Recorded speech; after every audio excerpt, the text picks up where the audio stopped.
You want to talk about hilarious?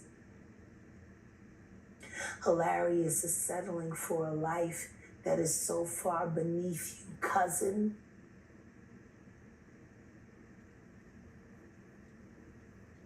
When you're one of the most talented bitches in the world. Hilarious is pretending like you didn't know that you weren't sure whether or not you were carrying Tupac's babies. That's hilarious. Hilarious is both of the niggas that I know and kick it with that worked at Death Row that heard Pac fucking you in the booth and took pictures of your very high yellow eggs getting fucked by that very gorgeous dark-skinned thin man who was so much different than your obese husband who you didn't know. That's hilarious. In bars. If Faith have twins, she probably have two Pacs. Get it? Two Pacs. Bars. Your husband said that. That's hilarious. I'm sorry, what were you saying? So, yeah, no. You said it right there, but all right, we just recapping because we just recapping. And things have happened since you. I love you, cousin. Oh. I do. Shout out Faith Evans, man. Tell the truth and shame the devil. Just look at Julie. Julie's getting clean.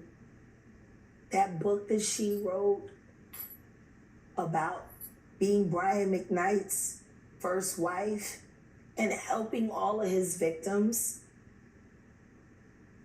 Our cousin. It's changed everything for her. Go and look at your cousin, Julie McKnight Johnson's channel, and look at how she's performing. It's so clean. Get clean. And I mean get clean. So because we know how Stevie J loves feeding cocaine to the women he lives with. And that's what I'm going to ask you about. We've seen Stevie J, since your last interview, come out to Puff Daddy's defense. And he said one thing that kind of threw me off, where he said Diddy has never done no crime. I said, wow, that's a blanket statement to say no crime. For him, for him to say that. Yeah. No crime. I'm like you kind of fucking yourself up by even saying that. He's on 1,000 fucking sex tapes. What the fuck else he's supposed to say?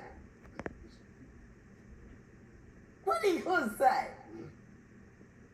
Did he guilty or what? What the fuck he gonna say? He's got this nigga. He's using him, his little sex tapes and shit, as the archetype to recruit new fuck niggas.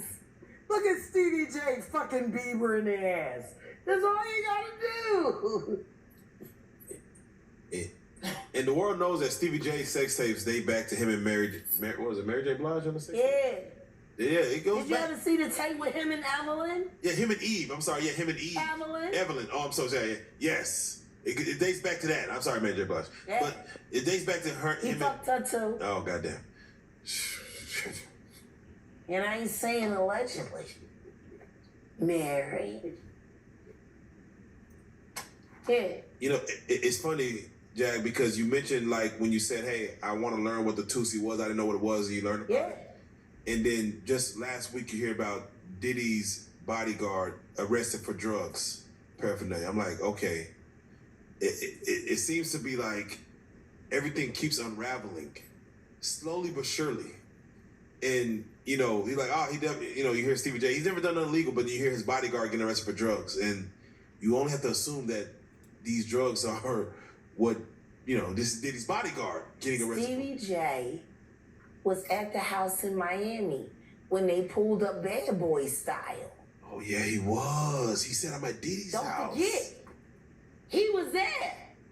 They had him in twisty ties, too, like they had the kids over there in the Beverly Hills. I forget about that. Fuck was you doing there? He was getting head. He's a fucking ghoul. Let me tell you something. If Diddy and fucking Stevie J was a movie, it would be The Vampire of Brooklyn. Oh, man. Diddy would be Eddie Murphy. And Stevie J would be Kadeem Hardison, the ghoul. God. The nigga that he kept falling apart. Yeah, losing his fingers. Yeah, shit. But he was dead.